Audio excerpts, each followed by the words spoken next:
Um campo magnético pode ser criado por um ímã como representado na figura. Qual dos seguintes vetores pode representar o campo magnético criado no ponto P pelo ímã representado na figura? Então, temos aqui os vetores, campo magnético no ponto P, 4 situações, vamos ter que optar por uma, como é habitual. Temos aqui um ímã que é designado por ímã em U ou ímã em ferradura, polo norte do ímã, polo sul do ímã, o ponto P, onde queremos representar o campo magnético entre estas duas partes do ímã, aqui dentro. Vamos fazer uma pequena revisão sobre campo magnético, linhas de campo magnético e campo magnético uniforme, e depois voltaremos para resolver o problema.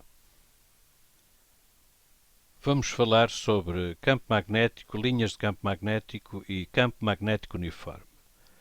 Nós temos aqui um ímã em barra, temos aqui a polaridade norte, aqui a polaridade sul, e isto que estamos a ver é a imagem de limalha de ferro que foi polvilhada por cima do ímã. Atenção que neste caso foi mesmo polvilhada diretamente com o ímã, diretamente no ímã, mas não se deve fazer esta experiência assim.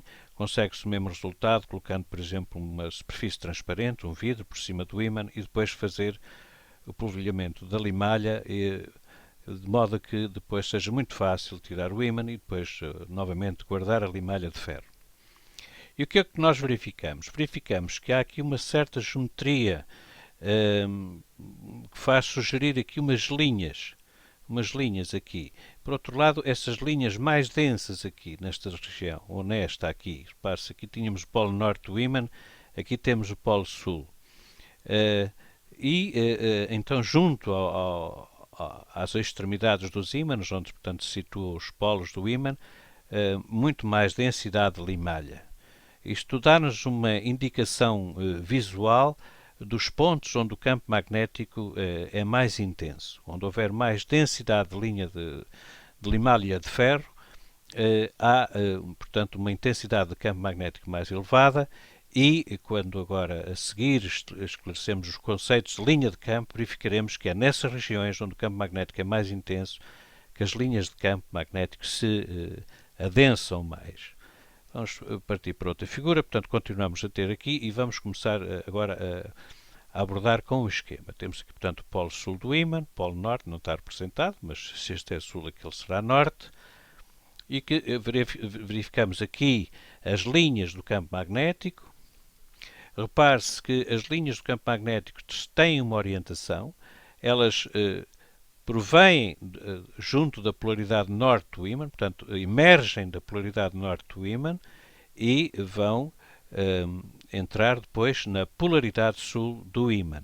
São linhas fechadas, as linhas do campo magnético. A sua orientação, portanto, podemos dizer, numa linguagem simplificada, tem origem no polo norte do ímã e terminam no polo sul. Claro que aqui dentro do ímã também há linhas de campo magnético, portanto, mas não estão representadas, só estão representadas as que estão na parte exterior ao ímã. O que é que representam estas pequenas duplas setas que aqui estão? Não são mais nem menos do que pequenas bússolas e, conforme podemos ver, elas, quando colocadas sobre uma linha de campo, orientam-se apontando com a extremidade norte para a extremidade sul do ímã e vice-versa. E ao contrário, por exemplo, aqui nesta situação, em que temos aqui o polo norte, temos aqui o polo sul das agulhas, virado para esta zona. Repare que aqui obviamente que ela se vai orientar desta maneira. Porquê? Porque a linha do campo magnético tem origem aqui junto à extremidade do polo norte, aqui nesta zona, no polo norte do ímã, e portanto está orientada desta maneira. É evidente que se ali é norte, a agulha terá que apontar o sul para esta parte do ímã, porque polos diferentes, polos magnéticos diferentes, atraem-se, como sabemos. Podemos ver aqui que por comparação com a limalha, junto aos polos do ímã, a densidade de linhas de campo magnético é mais elevada. Isto leva-nos a concluir que é onde as linhas de campo ficam mais densas que temos a intensidade do campo maior. Portanto, penso que está aqui mais ou menos explicado o significado das linhas de campo. Se quiséssemos representar já agora o vetor campo magnético num ponto qualquer de uma linha de campo, há uma característica fundamental, é que o vetor, seja no campo magnético, seja no campo elétrico, seja no campo gravítico, o vetor tem sempre a direção tangencial num determinado ponto em relação às linhas do campo.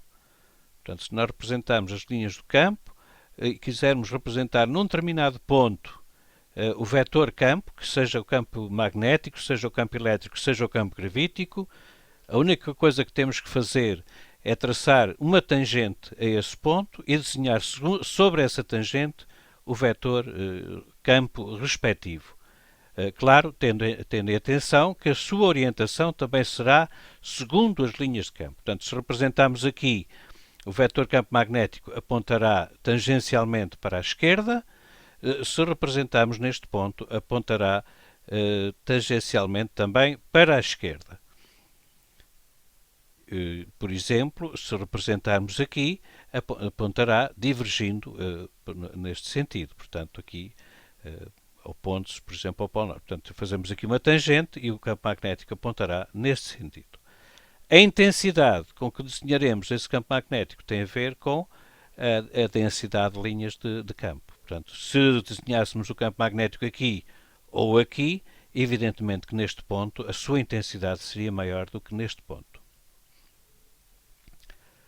Vamos ver agora um caso que está relacionado com o nosso problema, que é, mais uma vez, um ímã em U ou um ímã em ferradura, sobre o qual foi espalhada limalha de ferro e que se orientou livremente. O que é que nós vemos? Vemos um padrão parecido com as linhas de campo magnético, porque a limalha, ao fim e ao cabo, está a materializar as linhas do campo magnético. E aqui no interior do ímã é interessante. Nós verificamos que há aqui um padrão regular, ou seja, as linhas de campo aqui são paralelas. São paralelas e igualmente espaçadas, o que quer dizer que o campo magnético aqui nesta região do ímã, poderemos considerá-lo um campo magnético uniforme.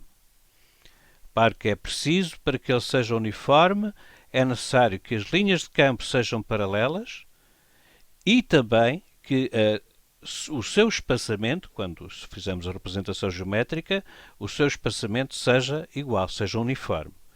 Porque, como sabemos, quanto mais densas são as linhas de campo, mais intenso é o campo. Portanto, se nós estamos a considerar que o campo aqui nesta região é uniforme, então as linhas de campo terão que ser paralelas e igualmente espaçadas. Depois de termos feito uma pequena revisão sobre o campo magnético, criado por uma barra e criado por um ímã em U ou um ímã em ferradura, estamos em condições de responder aqui ao problema. Como sabemos, nesta região existe um campo magnético que podemos considerar praticamente uniforme e as linhas de campo, também já tínhamos visto, têm origem no Polo Norte ou na região correspondente ao Polo Norte do ímã e terminam na região correspondente ao Polo Sul. Portanto, elas aqui no interior vão se orientar do Polo Norte para o Polo Sul.